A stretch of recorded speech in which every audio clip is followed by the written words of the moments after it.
Halo sobat-sobat semua, kembali lagi di channel Behold. Kali ini saya akan melanjutkan merangkum alur cerita film Pokemon Black and White.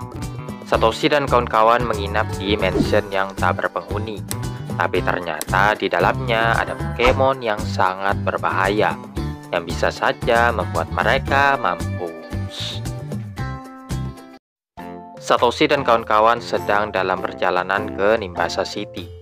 Pada saat itu mereka sangat kecapean karena sinar matahari yang begitu menyengat.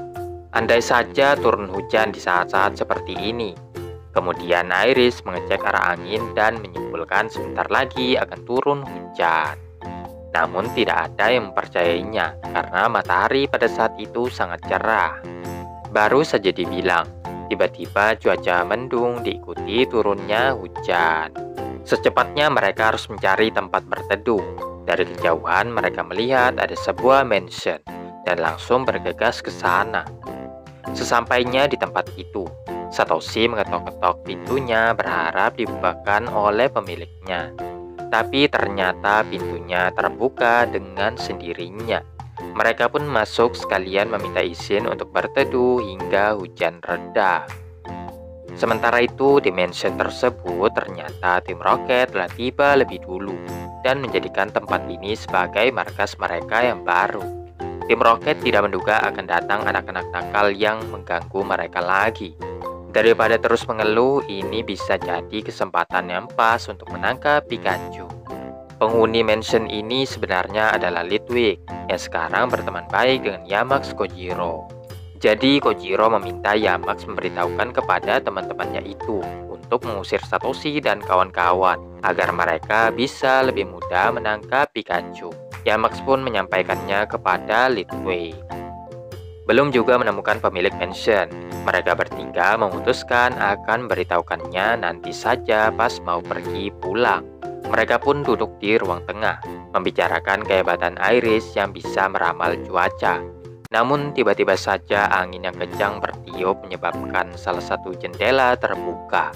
Ketika ditutup, jendela itu terbuka lagi, diikuti meja yang bergerak dengan sendirinya. Iris merasa seperti ada yang memperhatikan mereka. Tapi Dan yang berpikiran rasional mengira itu hanyalah imajinasinya saja. Seketika Satoshi, Iris, dan Dan terdiam membisu melihat patung yang melayang-layang dengan sendirinya. Mereka pun lari dari patung tersebut. Satoshi dan kawan-kawan mencoba mencari jalan keluar, tapi pintu keluar telah ditutup furnitur yang bergerak dengan sendirinya juga. Bukannya mengusir, Litwick itu malah menakut-nakuti Satoshi dan kawan-kawan. Alhasil Nyasu akan menemui Litwick untuk menjelaskan tugas yang seharusnya mereka kerjakan. Satoshi dan kawan-kawan berada di meja makan. Masih diganggu, kini perabotan yang ada di sana juga ikut-ikutan melayang. Mereka lalu dipindahkan ke kamar dengan kostum yang melayang-layang. Kemudian Pikachu melancarkan Thunderbolt yang menyebabkan Litwick keluar dari persembunyiannya. Mereka berhasil menahan salah satu Litwick. Satoshi dan kawan-kawan menjelaskan mereka tidak berniat jahat sama sekali dan hanya ingin menetap untuk sementara waktu. Selagi mencari kawanan Litwick yang lainnya, mereka dikejutkan dengan adanya Yamax. Terlihat juga Nyasu yang sedang bersama Litwick. Satoshi dan kawan-kawan mengejar mereka tapi kehilangan jejaknya. Menyangka tim Rocket merencanakan sesuatu yang jahat, maka Satoshi dan kawan-kawan akan mencari di mana tim Rocket itu berada. Nyasu melaporkan bahwa Satoshi dan kawan-kawan mengetahui keberadaan mereka. Saat itu tim Rocket terlihat sangat kurus dan pucat, tapi masih menyangka ini pasti karena mereka kurang istirahat saja. Mereka juga menyadari lilin yang ada di atas kepala Litwick seperti membesar ukurannya. Sekali lagi tim Rocket merintahkan Litwick menjalankan tugas sesuai perintah mereka. Litwick pun menyetujuinya. Litwick yang menemukan Satoshi dan kawan-kawan melanjutkan penyerangan. Berhasil kabur dari kejaran Litwick, namun mereka baru sadar Exo ternyata telah menghilang. Pikachu merasa seperti ada yang mengikutinya. Sesaat setelah itu, Pikachu juga lenyap diculik Litwick. Satoshi dan kawan-kawan semakin panik karena Pokemon-Pokemon lenyap begitu saja.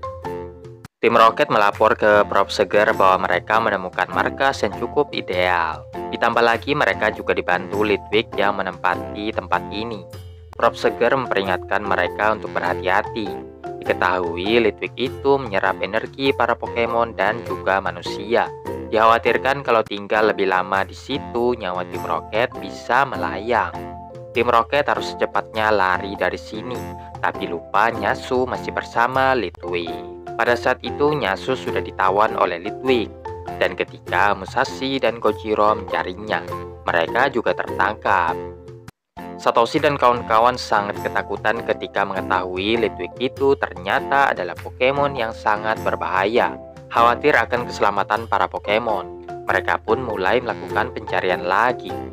Singkat cerita, mereka menemukan Pikachu, Exo, serta tim Rocket di basement. Kemudian muncul Lampen yang merupakan pemimpin dari Litwick. Mereka membuka portal menuju dunia lain agar Satoshi dan kawan-kawan tersedot masuk ke dalamnya. Satu-satunya cara menghentikan semua ini adalah dengan mengalahkan Pokemon-Pokemon hantu tersebut. Mengakhiri permusuhan untuk sementara waktu, Satoshi dan kawan-kawan serta tim Rocket saling bahu-membahu membantu agar bisa selamat. Para Pokemon menggabungkan kekuatan demi mengalahkan Lampen dan anak buahnya. Akhirnya setelah perjuangan yang cukup keras, Pokemon itu pun bisa dikalahkan. Setelah menghilangnya Litwick, kondisi tim Rocket kembali seperti semula. Di luar mereka melihat mansion yang tadinya megah berubah jadi jelek. Litwick itu ternyata menciptakan ilusi agar orang-orang mau mampir ke tempatnya. Sebelum pergi, tim Rocket menyatakan mereka akan terus mengincar Pikachu. Cuaca kembali memburuk, tapi tidak menghentikan Satoshi dan kawan-kawan menuju ke kota berikutnya.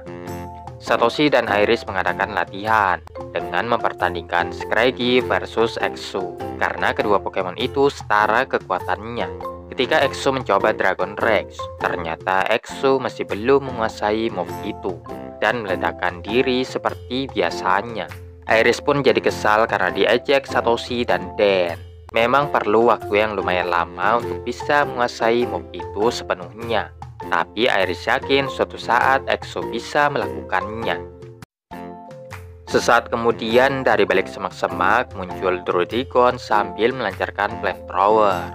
Iris senang sekali karena ia suka dengan Pokemon Dragon Type. Lalu Druddigon itu bersiap menyerang dengan Focus Blast. Satoshi langsung memerintahkan Pikachu untuk mengcounternya dengan Electro Ball. Sebelum pertarungan dimulai, tiba-tiba muncul seorang gadis yang menghentikan mereka. Gadis itu lega karena telah menemukan Pokemonnya. Namun Druddigon malah lari lagi darinya. Terlihat di kakinya ada ikatan tali. Menyangka ada yang tidak beres, Iris pun mengikuti mereka. Iris tiba di kaki gunung dengan banyak gua di sekelilingnya. Saat ditanya apakah ia sudah menemukan Druddigon, Iris memerintahkan Exo untuk memanggil Druddigon yang bersembunyi di salah satu gua tersebut. Druddigon yang marah lalu turun dan berdiri tegak di hadapan Iris. Iris sama sekali tidak takut dan malah menenangkan Pokemon yang mengamuk itu. Penyebab Druddigon itu mengamuk ternyata karena kakinya terjerat.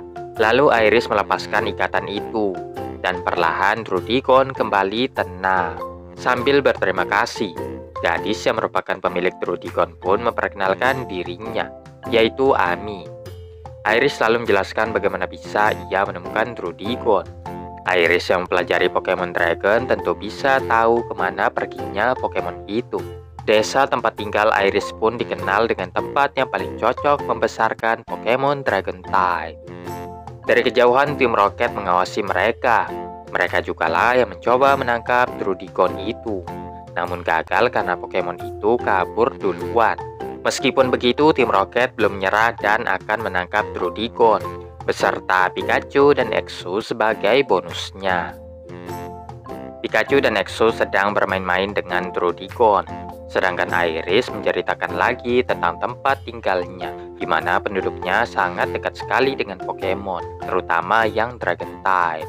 Dragon Master adalah yang terhebat di antara semuanya, yaitu trainer yang bisa memahami perasaan Pokemonnya, serta meningkatkan kekuatan mereka hingga batas maksimum. Iris mengatakan mimpinya dalam menjadi Dragon Master, makanya Iris perlu banyak belajar tentang Pokemon Dragon. Ami lalu meminta Iris mengajari dirinya tentang Pokemonnya. karena ia merupakan trainer pemula yang baru saja akan melakukan petualangan. Ami mengaku mendapatkan Drudikon dari ayahnya. Ia akan kesulitan menjalani petualangan tanpa mengetahui sedikit pun tentang Pokemonnya. Iris pun setuju untuk mengajarinya dan menyarankan sebagai pembukaan Ami harus bertarung bersama Drudikonnya agar bisa saling memahami. Satoshi yang akan menjadi lawan bertanding Ami. Satoshi memulai dengan memerintahkan Tepik Tackle. Ami yang belum terbiasa masih ragu-ragu dan tidak bisa memerintahkan Pokemonnya. Sedangkan Iris terus berada di sampingnya memberikan arahan. Iris mengatakan Drudikon itu sangatlah kuat hingga mampu memblok serangan Tepik. Drudikon akhirnya berhasil menyudutkan Tepik. Sampai kemudian Pokemon itu tak sanggup lagi melanjutkan pertarungan. Ami masih tidak percaya ia baru saja memenangkan pertarungan. Iris bilang selama Ami percaya dengan Pokemonnya, maka apapun bisa terjadi. Ditambah lagi Drudikon itu menguasai beberapa move. Jika move-nya lengkap, maka dipastikan ia akan jauh lebih kuat. Secara mengejutkan, Yamax muncul menembakkan Shadow Ball. Saat Drudikon diperintahkan untuk melawan balik, datang lagi Woobat yang meniup angin kencang hingga para Pokemon berhasil ditangkap oleh tim Rocket. Sebelum ditarik ke pesawat, hanya Pikachu yang berhasil lepas. Sementara Drudikon dan Exo dibawa lari tim Rocket. Tim Rocket sekali lagi melancarkan serangan pengalih perhatian agar mereka bisa kabur. Iris dan yang lainnya tidak tinggal diam. Lalu mereka mengejar tim Rocket guna merebut Pokemon-Pokemon yang dicuri. Drudikon berupaya menghancurkan pesawat, tapi tim Rocket yakin serangannya itu tidak akan berpengaruh terhadap pesawat mereka. Sampai kemudian Exo melancarkan Dragon Rage. Pesawat itu pun langsung jatuh. Dengan rusaknya pesawat, Drudikon dan Exo bisa melarikan diri. Iris yang melihat pesawat tim Rocket jatuh tak jauh dari situ, lalu mengandalkan instingnya untuk melacak Pokemonnya. Drudikon dan Exo masih berupaya kabur dari tim Rocket. Bagaimanapun juga, tim Rocket lagi-lagi memojokkan mereka berdua. Tim Rocket memerintahkan para Pokemon untuk melumpuhkan Drudikon dan Exo. Akan tetapi Iris dan kawan-kawan akhirnya datang tepat pada waktunya. Satoshi memerintahkan Pikachu Thunderbolt, memberi kesempatan bagi mereka berdua untuk kembali ke trainernya masing-masing. Kojiro membalas dengan memerintahkan Yamax naik set. Drudikon berjuang sekuat tenaga melindungi Ami, membiarkan dirinya yang terkena serangan itu. Drudikon kembali bangkit dan mempelajari move terbaru, yaitu Draco Meteor. Berhasil melumpuhkan Pokemon tim Rocket. Bukannya takut, tim Rocket malah semakin ingin menangkap Drudikon itu. Untuk pertama kalinya, Exo akhirnya berhasil menguasai Dragon Rage juga. Sayangnya serangannya luput, dan tim Rocket berhasil melarikan diri. Iris senang sekali karena Exo bisa menyempurnakan move-nya. Ami juga berterima kasih kepada mereka semua yang membantunya. Dan mulai hari ini, ia akan terus berpetualang bersama Pokemonnya. Satoshi dan kawan-kawan yang telah menunaikan kewajiban menolong orang lain bisa melanjutkan perjalanan ke kota berikutnya.